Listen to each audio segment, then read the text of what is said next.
Consistency is key. Consistency is probably a diver's best friend.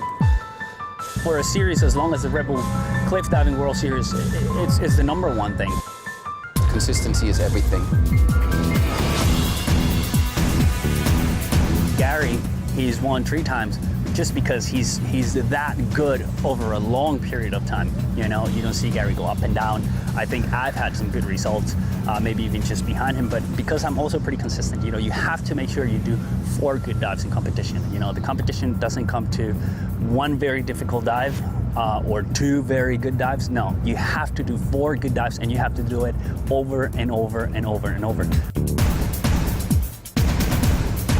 The judges always look at how well the dive is executed.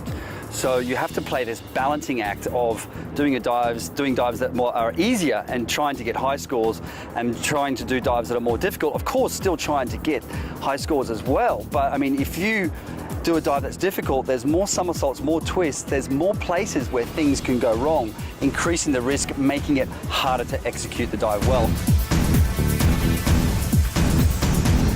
You learn a new dive and maybe it will take a whole year before you get it right.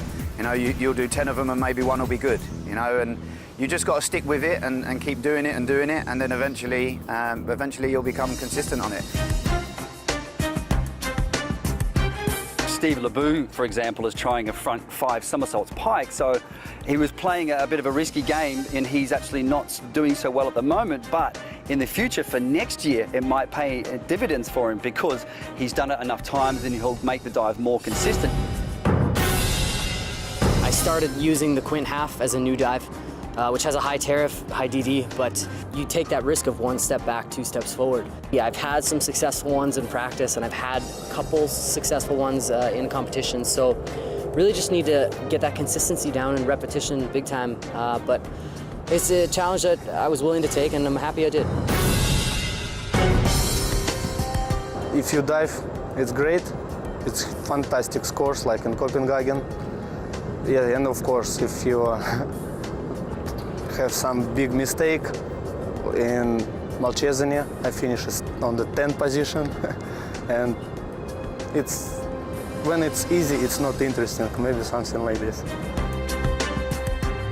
For example, if you do a dive with 6.1 degree of difficulty and you score only 6s, you'll get 110 points. And then if you do a dive that has a degree of difficulty of just 5.0, but you score 8s on the dive, you'll score in total 120 points. So you can really see there in that comparison, it's really worth trying to do a dive that you can execute well every single time.